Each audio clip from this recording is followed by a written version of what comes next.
Parents of Reddit, what is the most ingenious thing you've had to punish your kids for? When my son was 3, he had just basically finished potty training. He never had accidents. One day we got him a new small bath toy and let him play with it in the sink for a few minutes before bedtime. Not even 10 minutes after he got in bed, he started crying. We went to check on him, and he had wet the bed. So as my wife is changing the sheets, I'm cleaning him up in the bathroom, when he suddenly says, "Do I take a bath now?" And then it dawned on me. So I asked, "Did you wet the bed on purpose so that we'd give you a bath so that you could play with your new toy?" To which he hung his head and muttered, "Yeah."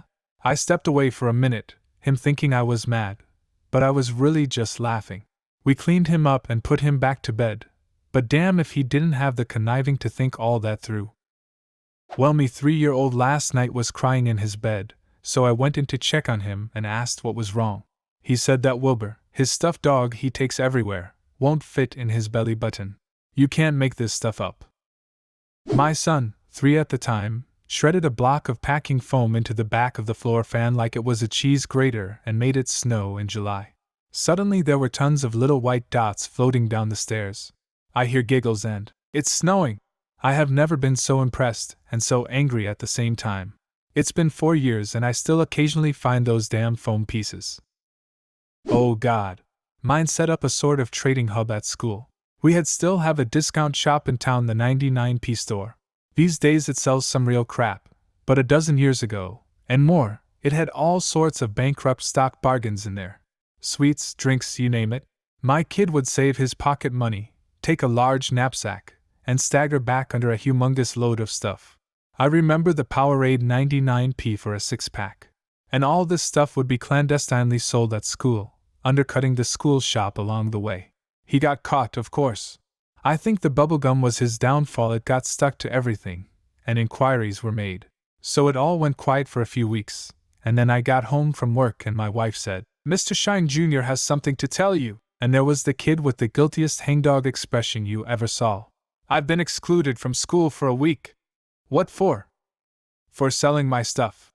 "You've been continuing to do it? You silly sod." "Oh well, it's not the crime of the century, but don't do it again, you hear? They'll be looking out for you." And then a crafty look came over his little face. "That's okay. I can get my third parties to do it for me." "You're what?" Too young to know the word distributors, but it turned out that he'd worked it out himself, that it was easier and quicker to pass bulk stock over to other kids, and let them sell it for him, in exchange for a percentage. Punishment was a minor stoppage of pocket money, as I recall, so nothing too serious, partly because at this point I cracked up and started laughing out loud instead of playing the outraged parent. Obligatory not apparent disclaimer. My nephew, 3, is an extremely slow eater, because he sits there talking instead of eating, and his mom was trying to get him to speed up by putting a stop clock next to him whilst he ate. I was Skyping with them one day during dinner time and I noticed every time she turned around, he would pause the clock and then start it again before she turned back. School Loop is a website that lets parents and kids see their grades and assignment scores. In middle school, my kid recognized my pattern for checking his grades. I would go in his room after dinner, and we would review the grades on his computer. So he would edit the HTML code to edit the temp display of his grades to show higher scores and higher %s. We now have a rule: refresh the damn website before any review. My 5-year-old daughter is obsessed with YouTube. In particular, the kind of videos where people open various kinds of toys and do funny voices and get excited about what they get. When it was getting out of hand and she wasn't doing her chores and just being plain rude, I told her YouTube was banned and deleted the app from her tablet and blocked access to browsers in general. She could still play games, it was just YouTube she couldn't do. The next day I found her hiding under her blanket watching YouTube. The back door she found was to go into the Google Play Store and tap to watch the video of the app in use and from there link off to the video series she liked.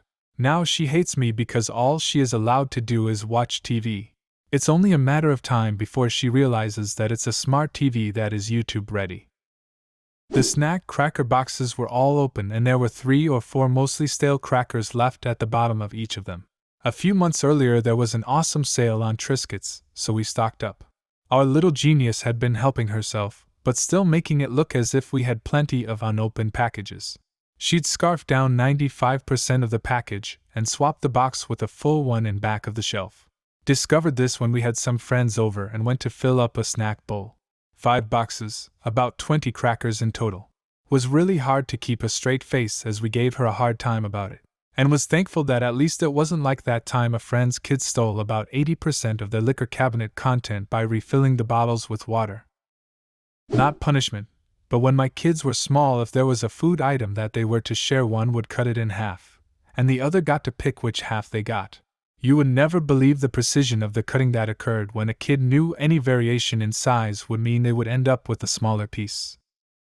My daughter at the age of 5 was employing her kindergarten friends to dig up special gems, which were actually just plastic craft sparkle things. Then she was selling the gems to other students for $2 each, then going back and paying her little school friends with 50 CIC pulls from the canteen. And her friends who found the most gems would earn commission, and occasionally would be paid a packet of lollies $1.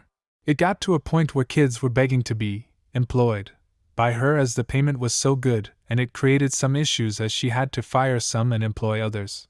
This went on for about 2 months, until one day my daughter came home with $22. Next day I was called to the school to have a meeting about my daughter's business ventures. Teachers were actually so impressed by her ability to do something like this, but it was getting to the point where some kids would spend all their lunch money on these things.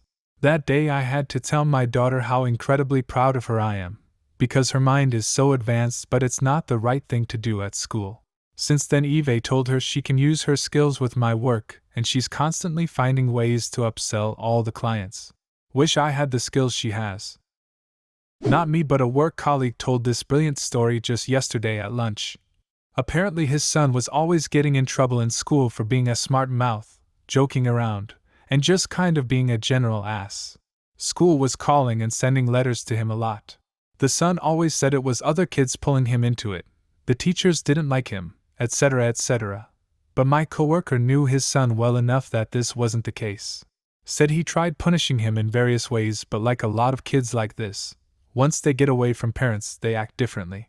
So one day he takes him to school like normal, but parks the car and gets outside instead. The son is suspicious and surprised, asked him what he's doing. Coworker says, "I know you're having so many problems in school with teachers and other kids, and I believe you, so I want to find out what's really going on. And I'm going to do it by sitting right behind you in class. And not just your first class, but every class. And tomorrow, the next day, and the day after that until I can see what's going on." He planned to take a week off from work, and had got permission from the school, who thought this was an excellent idea, to make this work. He said his son lasted 2 classes before he begged him not to come to anymore. Coworker left, and he never had any problems with his son after that. Son graduated and is a functional member of society. Do you have a similar story? Leave a comment and subscribe to the channel if you want to see more videos like this one.